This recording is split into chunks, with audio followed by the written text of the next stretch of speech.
All right. Happy Tuesday, everybody, and thanks for coming out.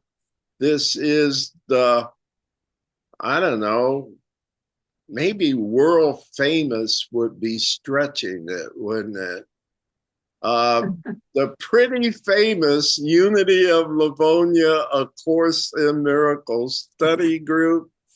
And I think we have some good conversations from A Course in Miracles, but I think more than that, we kind of developed a nice bond that goes beyond purely Course in Miracle study and gotten a real sense of wanting to help one another and be of service and be supportive and non-judgmental and just creating a very trusting environment. And I hope you're feeling that way and find it a pleasure to come out and study with us each week. Uh, Comments, questions, anything before we start our agenda? All right. Things are pretty simple here. We're going to start out tonight with our manual for teachers. And this past week on our schedule, we were taking a look, at least according to the schedule, at question 18, how is correction made? And question 19, what is justice? And as far as our workbook lessons, we were taking a look at lessons 288 to 294. So you see, we're making our way through the lessons. There are 365 total lessons. So we're about to crack that 300 lesson mark, and things are moving right along. As usual, perhaps it's just perfunctory comments, questions on the things we've been working on this week. Okay. Well, with that done, on our schedule starting tonight is questions 20 and 21. That's what we have for this week. And it's in the manual for teachers starting on page 51. So why don't we turn there and I guess just get on into it and let spirit start roaming around. And I'm sure we're going to have our usual good time. I've got a reader list to get together. I have Sherilyn as number 1, and then D is 2, Joan is 3, Hilda's not reading, so that makes Ron 4. And why don't we just go ahead and get started with that? We're on page 51 in the manual for teachers. So, Sherilyn, would you please start us out here tonight? Certainly. What is the peace of God? It has been said that there is a kind of peace that is not of this world. How is it recognized? How is it found? And being found, how can it be retained? Let us consider each of these questions separately, for each reflects a different step along the way. First, how can the peace of God be recognized? God's peace is recognized at first by just one thing, one thing. In every way, it is totally unlike all previous experiences. It calls to mind nothing that went before. It brings with it no past associations. It is a new thing entirely. There is a contrast, yes, between this thing and all the past. But strangely, it is not a contrast of true differences. The past just slips away, and in its place is everlasting quiet. Only that. The contrast first perceived has merely gone. Quiet has reached to cover everything. So we've read two paragraphs and maybe bear some discussion already. Uh, how is the peace of God recognized? How is it found? And how can it be retained? So then Jesus is going to go through each of these. Have you recognized this peace of God by the description he gives in paragraph 2?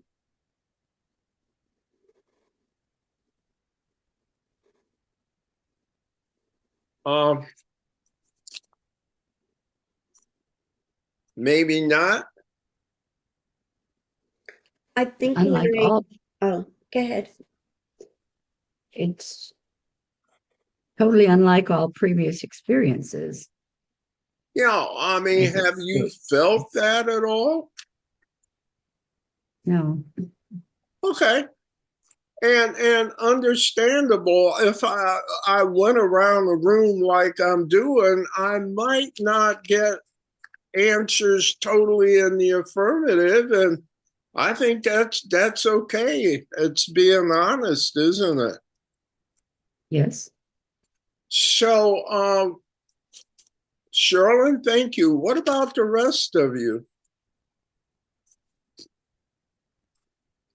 For me, when I'm there, I don't recognize it by these criteria that are listed because there's no thinking in that moment. So I really wouldn't put those labels on it. Once I start labeling it, I'm out of it. I So, understand. kind of this is in retrospect, maybe, but no, do I feel that when I'm in it? No, it is not a thought no. Yeah, I found it interesting when he said that it's not so much, he says in paragraph 2, sentence 6, there is a contrast, yes, between this thing and all the past, but strangely, it is not a contrast of true differences. It's kind of like the past just slips away And then it's quiet. and this new thing is there. Just you didn't even really notice it. There was no conflict or controversy. It's like I slid the old one off and then this new one was there. It's very smooth transition, not disruptive, so that you really noticed it. I guess you could say it was a insidious type of unfolding. It was very quietly done. How's that? It's just there without Yes. analyzing it, without labeling it. I understand. Uh, it's very difficult to label because of the way it occurred. It was just Well, I think once you insidious. label it, you're not in it anymore. You're not, Okay. it And interrupts it. and yet he is trying to give us some way to recognize it. Yeah. So again, I don't know if it's happened that way for you and you discovered this peace of God. How about temporarily? Are there ever times when you notice you're peaceful in situations where you didn't used to be so peaceful? Does that ever happen? I think it's all temporary. No, I don't think for me, it's certainly temporary. I don't Wait, stay in it. what is temporary? You said, what about the temporary piece of God? Yeah, This it's all peace of temporary. God, it's like, have you? Are you aware of it, even though you didn't necessarily, it was more of a glimpse or here? Let me, many years ago, I'm on the freeway driving my car to Henry Ford Hospital. My mom's in the hospital, and my mom's on one end of the hospital, and my younger sister was on the other end of the hospital with a cardiac problem. So I'm going to see about them, etc. My sister was already there. We didn't expect my mom to go in through the emergency room. And so I'm nervous, but I'm a course student. And I thought about what is a miracle we were studying. I think it's number 13. And it said something like, the miracle looks on devastation and reminds the mind that what it's seeing is false. And I remember being on the freeway and that thought coming to me, and it just calmed me right down. And I'll always remember that. Fortunately, things did turn out for my mom and sister on that occasion, but my whole demeanor changed by the time I got to the hospital by, I think, by virtue of that thought. And so I don't know if that's one of those things where I recognize this peace of God despite the circumstances. But you know how you have little things happen in your life and you never forget them. Well, that was one of those times for me. Beautiful. Yeah. Yeah, beautiful. So I want to say that I'm aware of it, like your example in the beginning. I don't know if we were recording yet, that I used to get angry a lot. So maybe it's the lack of the old way, that peace is there instead. So I'm more aware of it by that I'm not in my old By pattern. its absence. Yeah, by the absence of the other stuff. Yeah, yeah, yeah. So that's on the recognition side. Let's continue on a little and talk about how is the peace of God found. That's in paragraph 3. So let's, D, why don't you do those couple of paragraphs and see where we are? How is this quiet found? No one can fail to find it who but seeks out its conditions. God's peace can never come where an anger is. There we go. For anger must deny that peace exists. Who sees anger is justified in any way or in any circumstance proclaims that peace is meaningless and must believe that it cannot exist. In this condition, peace cannot be found. Therefore, forgiveness is the necessary condition for finding the peace of God. More than this, given forgiveness, there must be peace. For what except attack will lead to war, and what but peace is opposite to war? Here, the initial contrast stands out clear and apparent. Yet when peace is found, the war is meaningless, and it is conflict now that is perceived as non-existent and unreal. Want to do one more for us? How is the peace of God retained once it is found? Returning anger in whatever form will drop the heavy curtain once again, and the belief that peace cannot exist will certainly return. War is again accepted as the one reality. Now must you once again lay down your sword, although you do not recognize that you have picked it up again.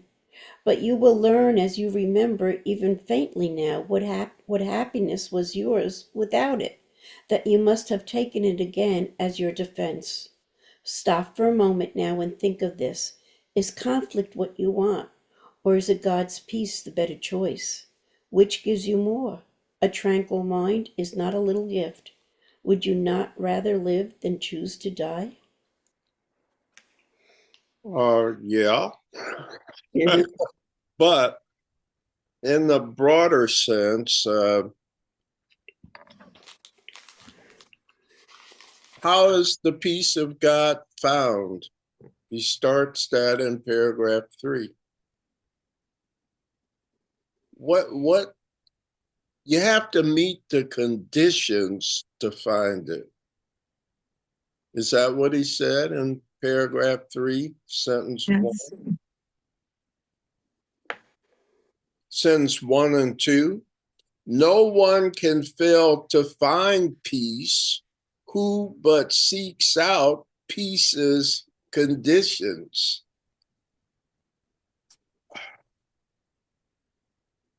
What do you have to do to find peace?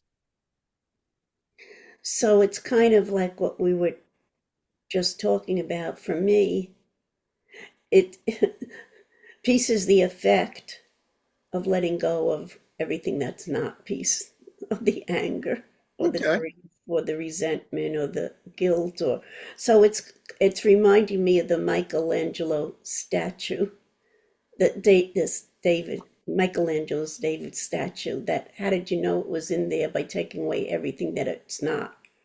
And I think that's the way I look at peace. I'm at peace because I'm no longer triggered. Anger Okay. isn't the mode anymore. So Yeah, when that's gone, what's left is what is we are, peace. is peace. It's reductionist. It's not. You find peace by removing the crap. You talked about the statue of David, and I think the statement Michelangelo said, oh, it was in there the whole time. I just had to remove the stuff from around it. So, Everything that's not it. So that's what, through forgiveness, you let go of everything that's not peace and you're left with peace. okay, so you don't, the search for peace is not doing something, it's stop doing stuff. How many times now have we heard in this book about never any justification for attack, for anger? How many times? Many times. Several times. I think that's the whole point.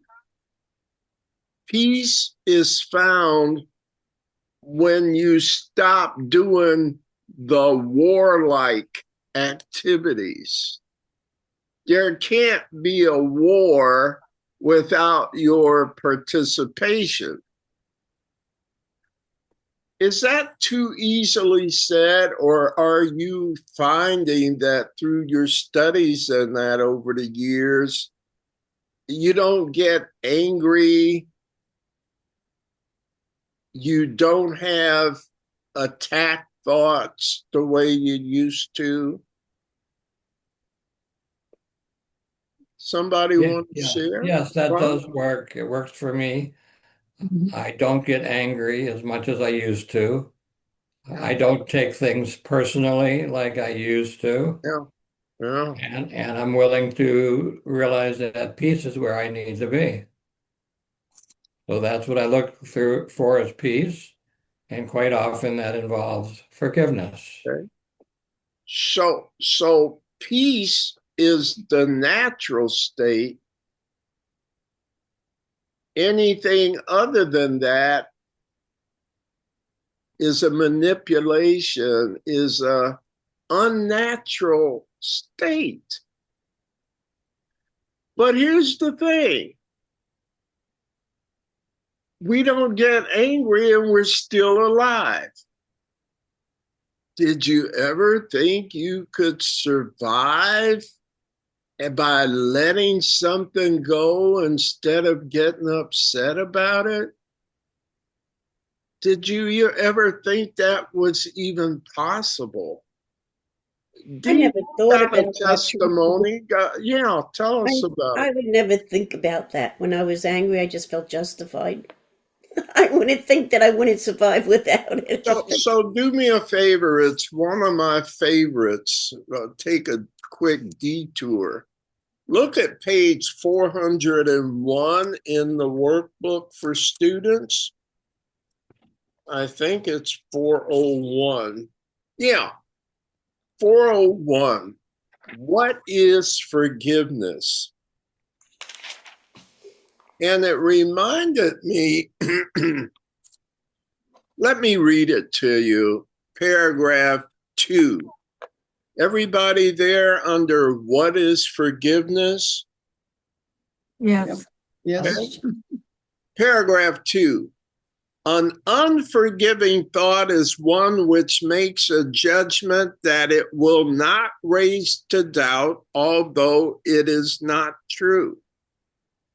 The mind is closed and will not be released. Let me go to paragraph 3 now. An unforgiving thought does many things.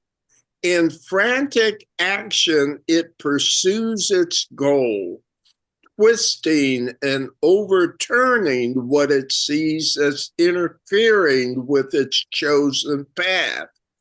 Distortion is its purpose and the means by which it would accomplish it as well.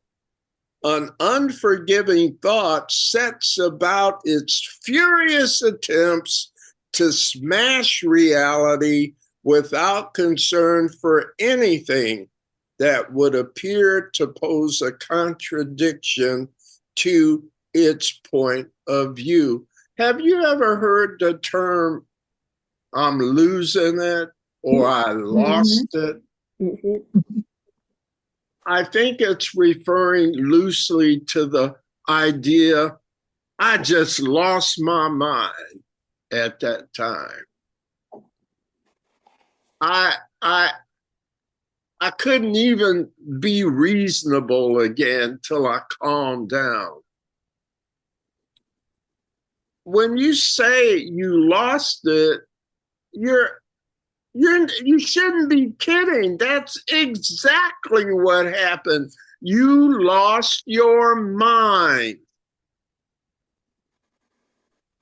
I can't offer reason to you because you're closed to reason until you can calm down and come back to earth again. Does that feel like when you get angry? Sometimes. Are there other times when it doesn't feel like that? Are there times when you feel your anger is more justifiable than at other times? Yes. When? I knew you would say that. I love you, man. But I guess when I don't take things personally or I don't take things seriously, I sometimes watch the news with my wife while we're eating dinner, and I don't take things on the Yeah. same level as her seriousness. I just kind of let it go because I know it's not real, and it doesn't have to upset me. I have a choice not to be upset, not to be angry. Mhm. And that's what I choose more than I ever have. Why do you choose that? It feels good. It's the best feeling. Me Very, too. very I mean, simple. it's not very spiritual or religious. I just feel better when I let it go and see I'm still alive. I see the world didn't crumble because I didn't get upset. I survived it. And guess what? I survived well. Things turned out better. I've never been at my best when I was angry. Have you? No. Yeah. Because you're not rational. Say that again, dear? I said, because you're not rational. I mean, you're not really thinking this No, through logically no. and say, wait a minute, Right. So we come up with better solutions when we can maintain reason, maintain sanity. When I get angry, and I venture to say, when you get angry, you go insane. How can you make good decisions when you go insane? So I'm not saying the situation may not be quote unquote terrible, but you'll make a better response to the situation if you got your wits about you, if you're coming from a stable, peaceful, reasonable platform. I used to think that my life would be happy if I could get people to quit pushing my buttons. If only they would stop being mean to me, or, I'm a nice guy. But see, it's not getting people to stop pushing your buttons. The goal is for you to stop having buttons. Become buttonless. Would that work for you? Yes. Yeah. I see a few smiles there. It's possible, right? So, at any rate, One thing I've discovered when I get angry, I try to remember that anger is a secondary emotion. There's always hurt underneath of it.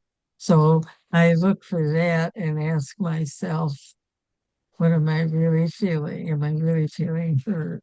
yes. But regardless of the answer, notice she has a process now that maybe she didn't have before when she just fly off the handle. But you know how everybody talks about stop and count to 10 or do something to interrupt that old knee-jerk reaction? That can become a practice for us in our daily lives. And certainly are all kinds of situations to practice on, right? ACIM Music and Meditation. I'm doing the plug for it tomorrow night. Our topic is loving ways to handle difficult situations. Sometimes you get angry because that's all you were taught to do. That's all you saw modeled before you. A lot of times we haven't considered there's a whole bunch of ways to respond to difficult situations other than anger or hurt or upset or taking it personally. And we'll be talking about some of those because the Course keeps saying, don't attack. And it says you can't really be attacked. So when it looks like an attack and you're not going to attack back, what the hell are you supposed to do instead? Well, that's what we'll be talking about. There are a lot of things that we can do. And to bring this back to the subject at hand, the big bonus is that you'll start living in the peace of God, which is how we got into this discussion. Other comments from you, we're back on page 51 in the manual for teachers. And we talked about how it's recognized. It's like, wow, I didn't know it was that easy. And then the way you get to it, Jesus is saying here, is stop getting in attack mode. You can't have war without conflict. Does that do good on paragraph 3? Other comments from you, my friend? I'm with Joni that I need to see myself in this situation that I'm angry about and start owning it, because I can't just turn it off if I feel angry and say, well, I'm just going to be in peace instead. It's like that's to me, spiritually bypassing. Like I need to heal something in me that's been triggered in me that is my button. I think that's an important component. Well, I agree. If you want to do that sort of self-reflection, but a lot otherwise we're just covering it over. Well, I'm going to act nice instead of acting mean. It's like it's going to come back if I don't heal it in me. Well, that may be true, but what do you do at that particular moment? It may be step back and own it. What am I, like Joan said, what am I hurt about? All right. And does that, I'm sorry, did I interrupt you? Because I'm projecting. When I'm angry, I'm projecting my own guilt. No question about it on you. I want you to feel guilty because you just hurt me, so I think, but that's not the story. All right. Here's what I'm saying to you. And I don't think this is necessarily spiritual bypass. What it's saying is, I'm tempted to get angry. The first thing I'm going to do is stop. After that, I can reflect more deeply about it. The first thing I'm going to do is not get angry. And then I'll reflect on what is it in me that tempted me to get angry. But the key is to stop yourself from going there. Comments? Well, I was just thinking about in this process over time, I've come to the conclusion that if somebody tells me, let's say practical, somebody tells me something about the news and I get angry and I start to get angry about it, I have of late anyways kind of said, now, do I have all the facts? Do I know? In other words, judgment comes first because you immediately say, wait a minute, and then react to that by saying, well, do I have all the facts? Can I really judge? And I mean, we have in the past talked about the course talks about that we really don't have all the facts. We really don't know both sides of the battle, whatever it happens to be. So can we really judge? So maybe we should just leave it alone and say, let it go. Okay. And that reflection is wonderful. But to get to that same reflection, you've got to first not take that angry step, stop, now go through your process. As Joan said, my anger, on further reflection, I'm glad I didn't get angry because I've learned that my anger is a reflection of the hurt in me. I'm glad I didn't get angry because I've learned that anger is a symptom of something I'm dealing with. Is that close to what you were saying, Dee? Yeah, and Joan, yes, absolutely. But see, you can reflect on your reasons if you don't get angry. You could reflect on it. Usually the After, process for me is after the fact, and then right. right. So to Yeah, say I need to interrupt it, I'm interrupting something that has already happened. That I'm in that first angry mode, interrupt whether the out old of behavior. whether outwardly or inwardly, I'm already in that state of consciousness. So That's the what I'm process interrupting. mode is first you notice it after you got angry and you say, well, wait, I shouldn't have gotten angry. Then you get to where you cannot be angry and then reflect on the reasons you should not have acted that way. But when it gets to the point that you can control this in real time instead of after the fact, that's a lot of progress. I don't think it's something you control. I think it's something you heal from so that you don't react the same way anymore. I, Okay, I don't. all right. But regardless of these details, the point the whole that the course makes continuously is that attack in any form means you lost your mind. Yes? Right. When you lose your mind, you're not able to use it. When you keep your mind, now you can use it.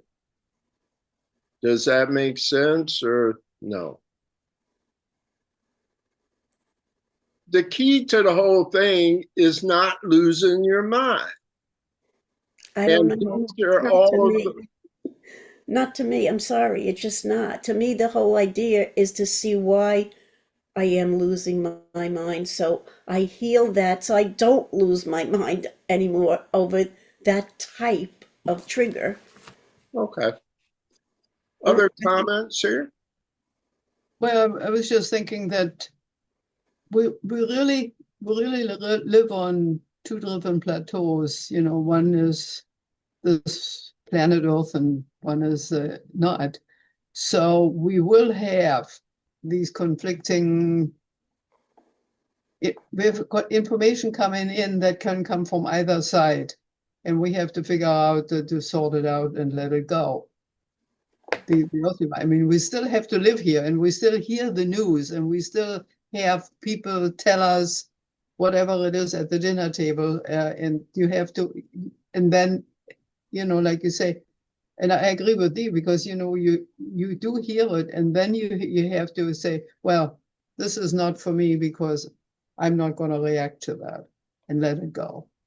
Otherwise, it escalates and it becomes worse and worse, Mm-hmm. Mm-hmm. and you can't let that happen. Okay. Any other comments here? We read up through paragraph 4, and we talked about again meeting the conditions in paragraph 3, and then paragraph 4, how is the peace of God retained?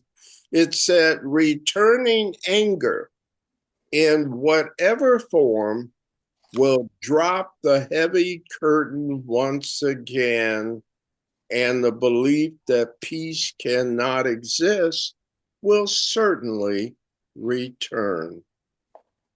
Okay. Let's continue. We're up to Joni, and we're on paragraph 5. Okay. Do nothing then and let Oh, wait. forgiveness show. You're still on 401. Go back to 51 in the Oh, I'm manual. still on 401. That's Yeah, right. that's all right. Okay. Oh, Lord. Paragraph 5. Manual 51. Okay. Yes, ma'am. Here I am, paragraph 5. Okay. Sorry about that. Okay. Let us go out and meet the newborn world, Wait, hold on, knowing that, Joan. Wait, is that Joan. right? We're on what is the peace of God? Oh, wait, I'm on epilogue. Oh, dear. I'm on 90. We're in the Oh, manual for I'm having a teachers. time here. Let me Yeah, I see. gotta quit taking these big detours here. Confusing folks. Oh, boy. Okay. And it starts living What is is the joy. peace of God? Living is Yes. joy. Yes. Okay. Ah. Living is joy, but death can only weep. You see in death escape from what you made, but this you do not see, that you made death, and it is but illusion of an end. Death cannot be escaped because it is not life in which the problem lies. Life has no opposite, for it is God. Life and death seem to be opposites because you have decided death ends life. Forgive the world, and you will understand that everything that God created cannot have an end, and nothing he did not create is real. In this one sentence is our course explained. In this one sentence is our practicing given its one direction. And in this one sentence is the Holy Spirit's whole curriculum specified exactly as it is.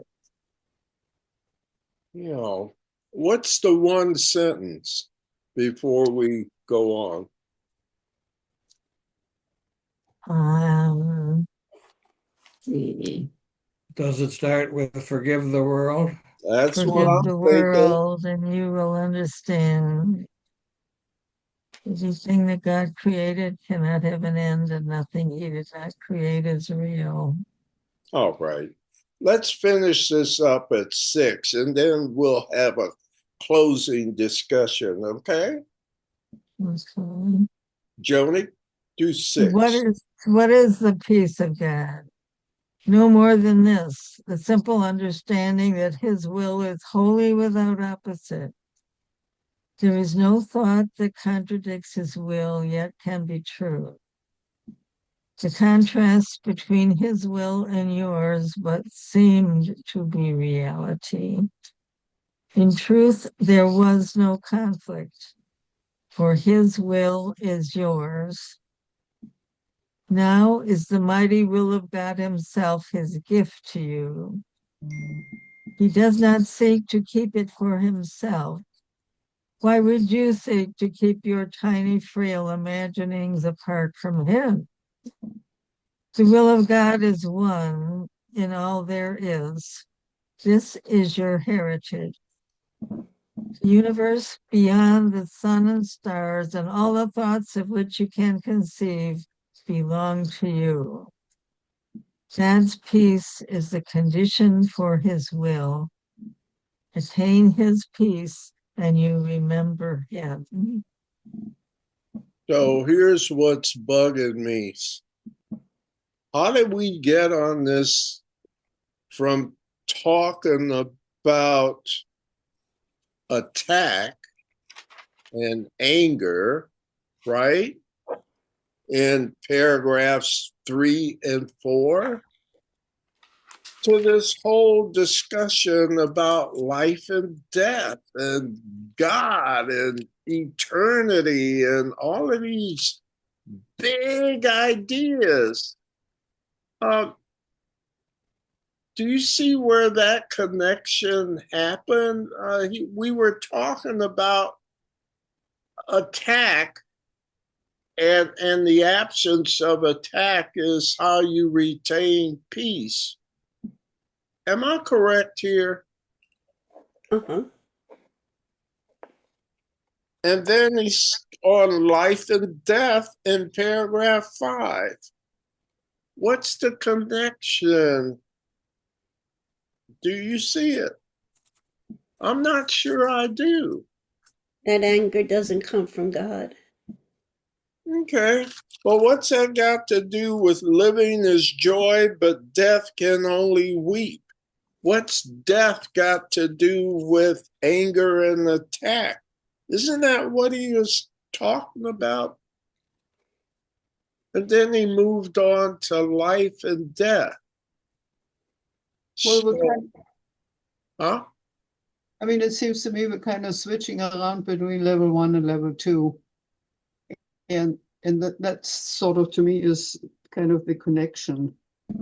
Because Okay. if you're thinking about the uniform we wear, if you will, The body? the body, Uh-huh. it's inevitable because it is an illusion one way or the other. You can say we, as a matter of fact, the one of the monks was making that comment today, saying we are born and therefore we will die, but it means only that our body will disintegrate and it will be gone, but we are going to be continuing and we continue to live. And so we have to think about this in two stages. One is, our ego and our physical body and our existence on earth, that is finite and that will cease because it never really existed to begin with. And it's instead of it, our real self, our eternal self, which is one with everybody else, which means it's one with God, will exist. It is not going to go away, and it is not going to change. So that's my spiel. Okay. I'm understanding that. Here, I'm gonna take one more stab here, though, to see if I can connect. In paragraph 5, sentence 2, Jesus says, "You see in death escape from what you made, but this you do not see, that you made death, and it is but illusion of an end." What has that got to do with attack? With what? Attack. Isn't that? He said in paragraph 3, how is this quiet found? The peace of God. And then he says, no one can fail to find this peace who but seeks out its conditions. God's peace can never come where anger is. So that's what I thought we were kind of talking about.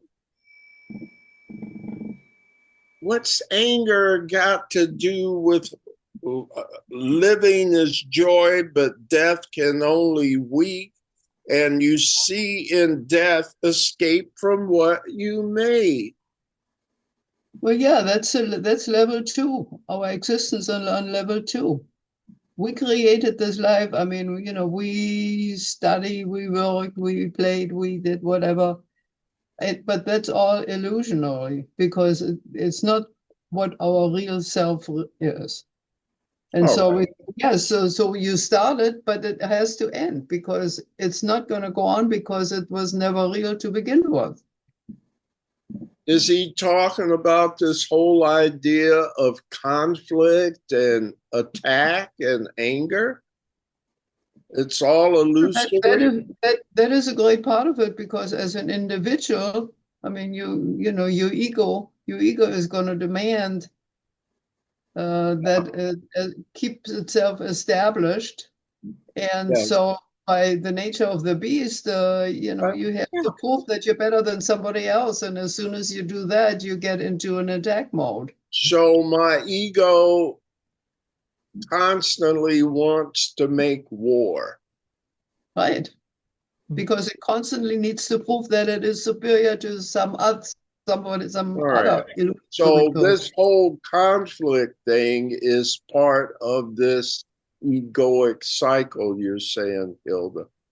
Right, because there is a struggle, within yourself to say that my ego wants this, but my higher self says, no, this is not necessary. We know this is not real. You got to let it go. There we are It's the again fault. You about got to let it letting it go. go. I gotcha. So that life is joy, death, which is anger, is the killing off of true life, of true joy, of what we really Right, are. I right. can see If that. you can't find peace, I mean, your life is miserable. I mean, I know plenty of people, who are absolutely miserable and they can't get out of it. So, what does anger and attack gain you? Nothing. Nothing. But I used to think I got something from it. Right. And But what we're saying is you don't get anything from it. You never did and you never will. As Hilda's saying, all of that is part of that illusory mumbo jumbo from your illusory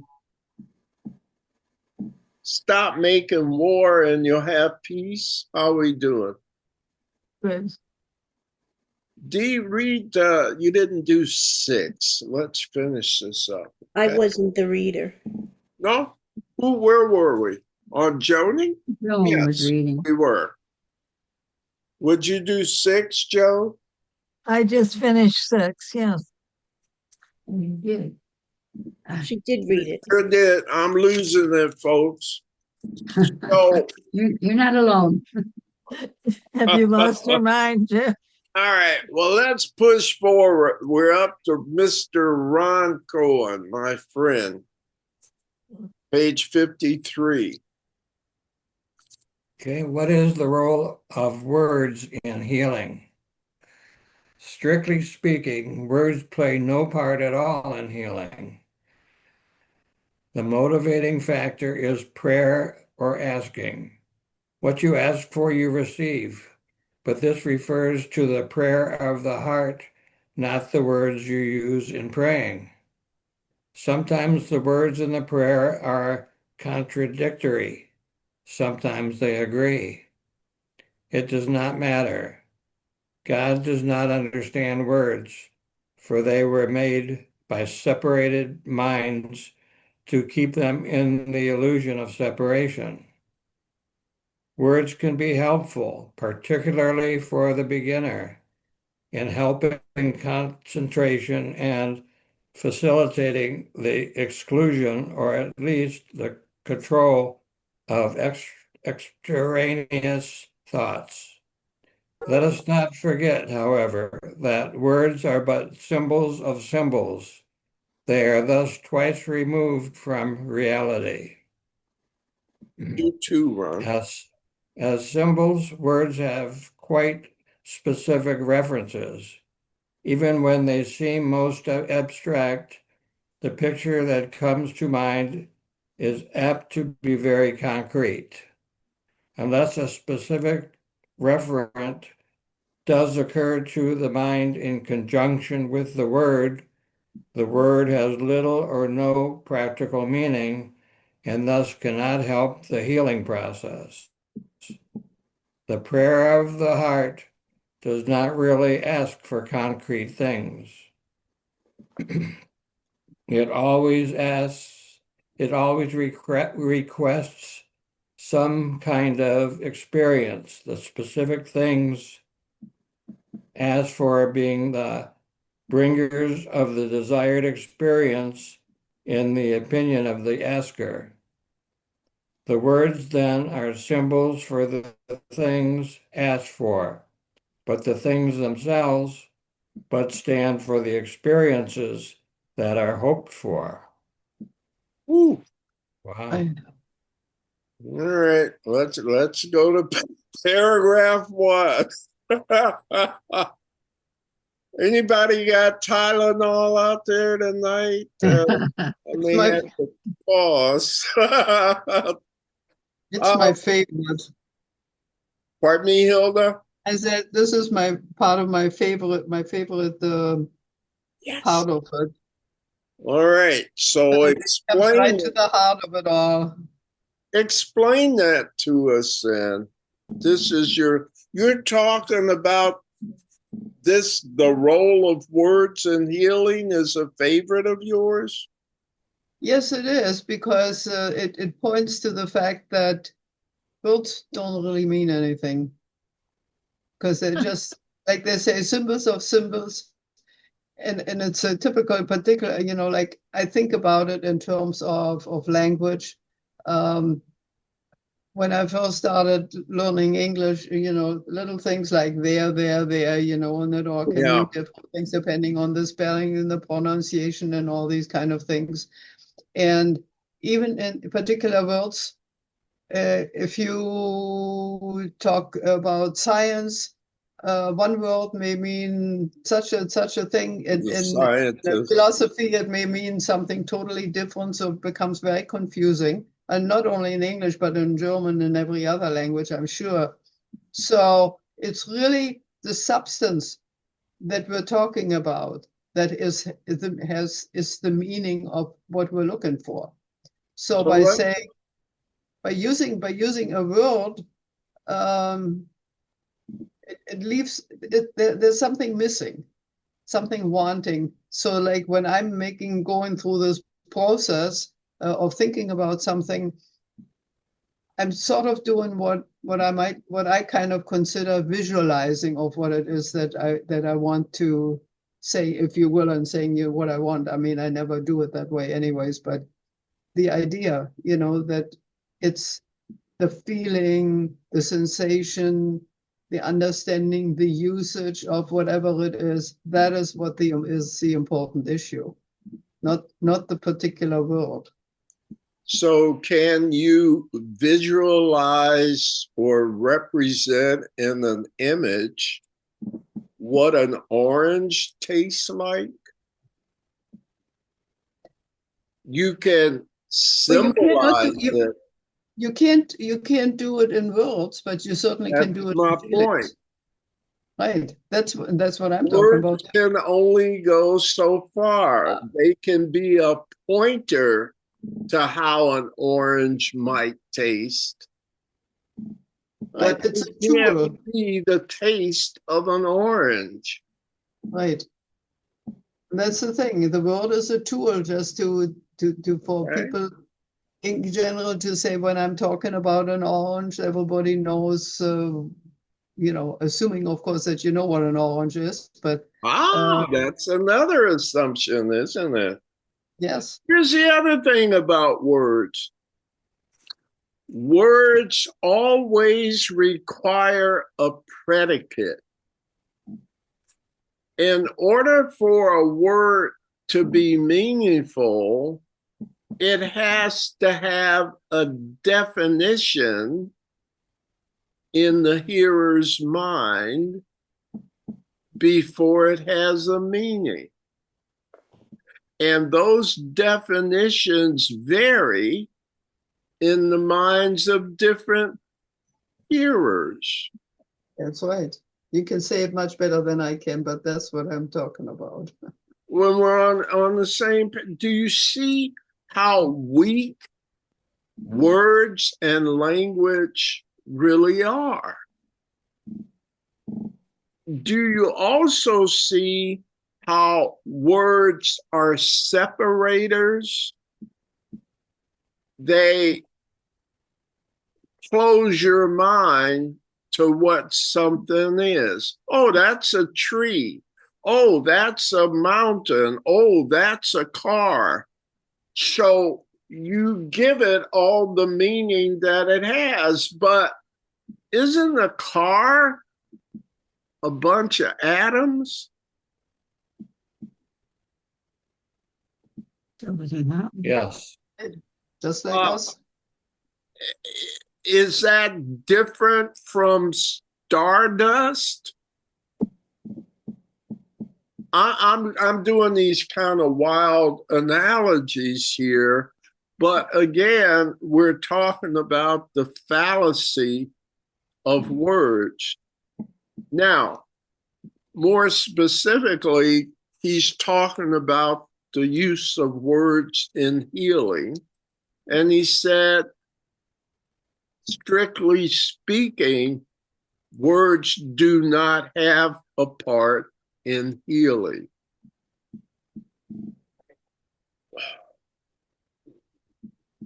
So, what's he saying?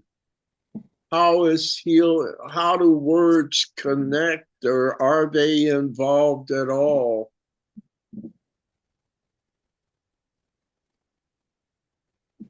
Ibuprofen, maybe, old-fashioned Well, aspirin do. they say we do the best we can with what we have to, obviously if two, a patient and a doctor talk, I mean, they have to use some language that makes sense to both of them. Otherwise, the whole thing is meaningless. Doing the best we can with what we have. Maybe one day we'll explore telepathy as a better alternative than the words. But what's being said here, to get back more to the point, is that God does not recognize the words you utter, but more what's on your heart, what you're asking in your heart. And that won't be for specifics, but for an experience. Like, I would like to be happy. I would like to experience peace. I would like to be comfortable. What does that mean, to be comfortable? It means different things to different people. And that's where the symbolisms can have a place, because what it would take for you to feel comfortable, Dee, might be different from what it would take for Ron to be comfortable. But in essence, we're all looking for that experience of comfort. For each of us, those have different symbols, but it's the same experience we're looking for. And that is the level where God works in terms of healing. Are we in fair agreement? Carolyn, you're not saying nothing. I look at faces. I'm listening. One of my best teachers gave me a pearl of wisdom so long ago. She said, Jim, a good teacher, you watch faces, okay? While they're watching you, make sure you're watching them, because a lot of things not said in words are said in faces. What do you think, Miss Sherilyn White, about the role of words in healing in our discussion about what we're really asking for? Are you asking for a new car? Or what are you really asking for? With regard to what? Well, we were talking about how God hears the prayers of the heart. Yes. And it may or may not correspond with the words you use. Yes. And quite frankly, you were looking a little puzzled, so I wanted to see if we could clarify anything, or you getting that? No, I'm just, where are we going to go? I'm listening to what you're saying. So you're with us so far. How about the rest of you?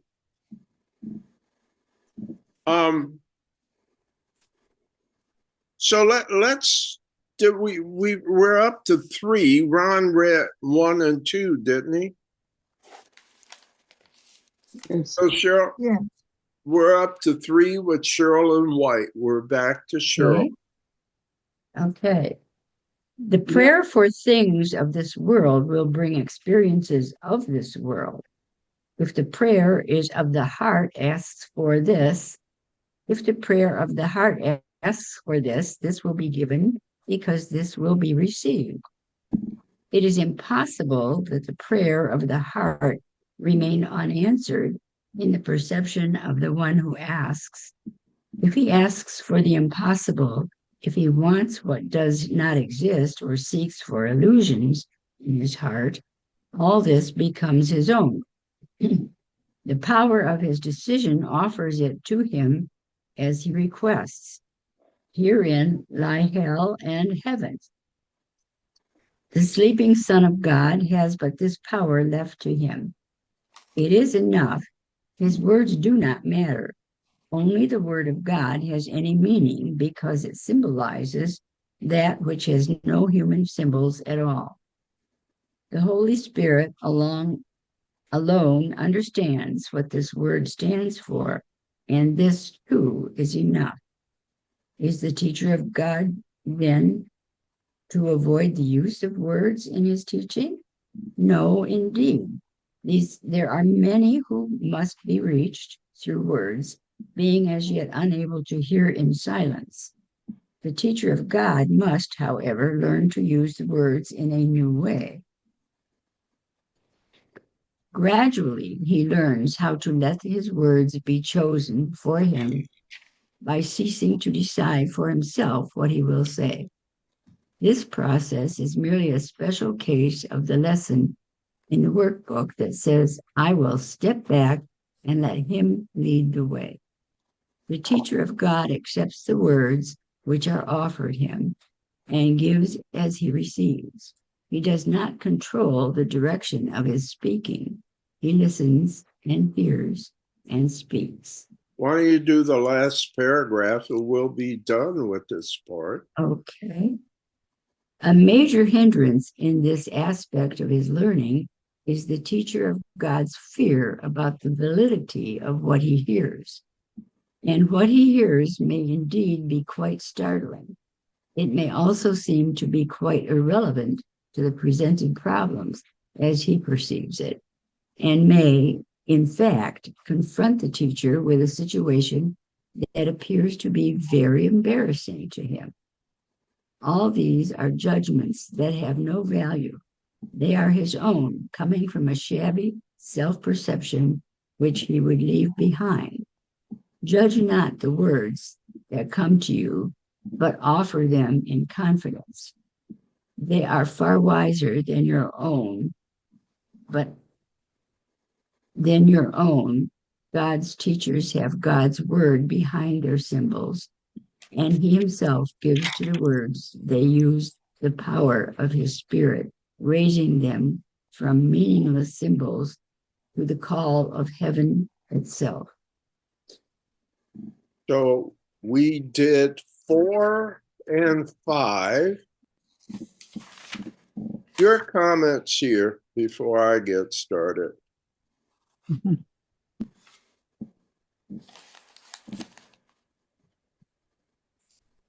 Is the teacher of God then to avoid the use of words in his teaching? What's the answer? Nope. No, indeed. But then what does it say after that? It says that God will understand what the person is asking for, even though he doesn't perhaps know the same words that someone else would use. Okay. So what does it mean when you let the words of the Holy Spirit flow through you instead of your own? Is that another example of turning everything over to spirit? even so. the words you choose? I think so. Is that what he's saying? That's almost so. like you're walking around in a meditative zombie state. Nothing's coming from you. Everything is coming from spirit. Prayer? Huh? How about calling it silent prayer? The person is asking for something and it's in his mind and it can be conveyed in that way rather than as expecting God to understand your words versus someone else's words versus someone else's words. That's basically what I would take but it to mean. We are talking about using words, aren't we? Yes, we as are a using teacher words. of God. Yes. Whose words? Talking Go ahead, Sherilyn. Sorry. the words that are in your head, if you're the one who's asking or praying or whatever, they're your words, but they may very well be coming from from the Holy Spirit. Spirit, yes. Yeah. And Dee, this kind of reminds me, you remember we were talking about preparing for study group ahead of time as opposed to showing up and being spontaneous with it. And so I've chosen to stop preparing for a while and see how things go and see what words come out and see if I can make it through a whole study group session without deciding what I want to say and just see them opening my mouth and seeing what comes out of it. And how's that working for you? I'm still alive and y'all still come on Tuesday. So, well, where do those contemporaneous, spontaneous words come from? Maybe the Holy Spirit. Is he coming through us when we're doing that? Yeah, and I come to trust that, and it's a lot of fun for me. And you know how lazy I am. I mean, it makes my life a lot easier to show up and trust Spirit to conduct this session, you see. The other thing is this. What I'm hearing them say is that these words are the words that are needed. They may not have been the words you thought were needed, but they are the words that are needed. How does he know? He knows. He knows. He knows. How does he know? How does he know these are the words that are needed? Okay, omniscient, knows everything. That's right. But if that's true, he's a better judge of the moment than I am. Could be. Okay? Right. I think this whole discussion is funny, or this whole topic is funny it's what is the role of words in healing, and what healing are they referencing? It's not the physical body. Well, that's true. So there here it is. What is healing? What does healing mean to you? What does it mean to me? Well, healing is restoration of the mind. Right. Yeah. And so perhaps the words that are coming out of our mouths are designed toward true healing. Or perhaps they're not. Perhaps we just want this physical ailment taken care of. I'm not following you. Healing could mean different things to different people. Yeah. And one of the things is if I step back and let him lead the way, he will do healing that actually works because being all knowing, he knows what is needed a lot better than I would. So I can trust that, and I'm learning to trust it more and more. But why is Jesus telling us all of this in the first place? What's the context of these messages? Why is he talking about all these things? I think as we're talking about the teacher, which in fact would, let's say, is us. We are supposed to learn how to communicate what we believe toward other people so that they in turn can confer that unto again somebody else, so that from the few will come the many, and to unite us all into this one great big whole, which is part of God. So I agree. Remember, this is a handbook, a manual to help you, to help me, to help us as teachers of God. And it said a lot of things that perhaps were surprising. But one of the things is I keep going back to this same refrain. We have to turn our lives over to the Holy Spirit's purpose and not our own. Is that a sacrifice? I could see how you'd think of it that way. I know my ego would see it as a big sacrifice. Definitely. The only role my body has is as a communication device for the Holy Spirit. Does that make you sad? No. No. What a relief. You sure? I think though it might, I think we need to consider that as we grow as individuals, you know, from cradle to the grave, our perception of life changes. And while as a youngster, you know, you don't realize it. In other words, I don't think we're prepared for it yet until later that we start figuring that there really is more to life as we define it than meets the eye, as they say. So, yeah, I mean, so as we. And when did that dawning occur that there's more to life than meets the eye? When? Mm-hmm. Well, it can, it's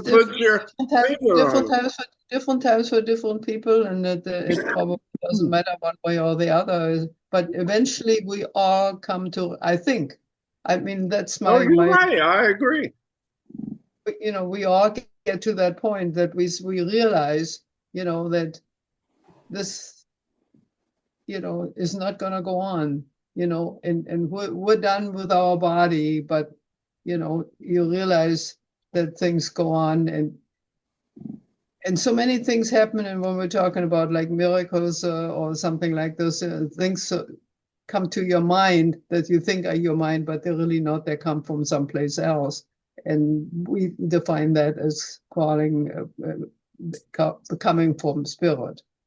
So, you know, and when we're here talking about the healing, I think we're not really talking about healing the body. We're talking about the mind. We're talking about coming to terms with or aligning with spirit rather than talking about my arm, my leg, whatever happens to be hurting at the time, kind of thing.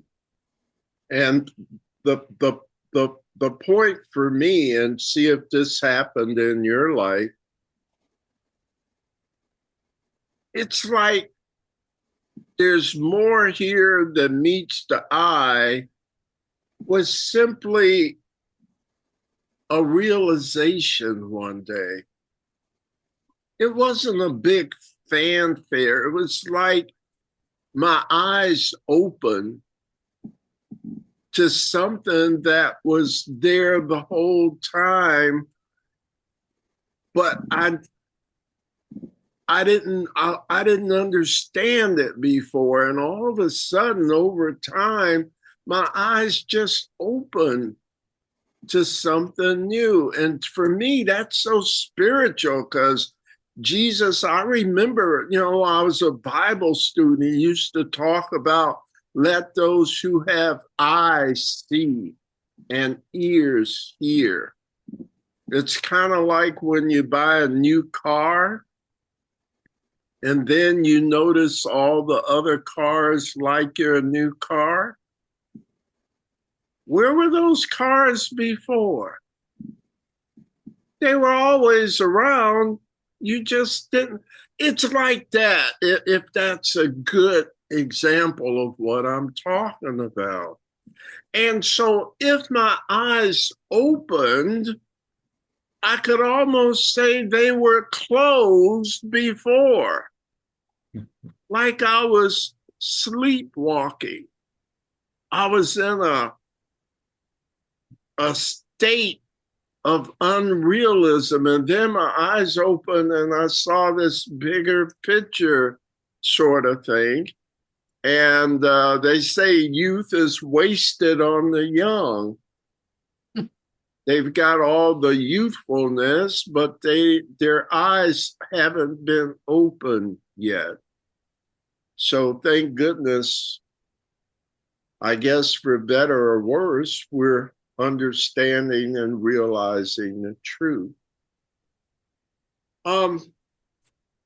We finished this, right?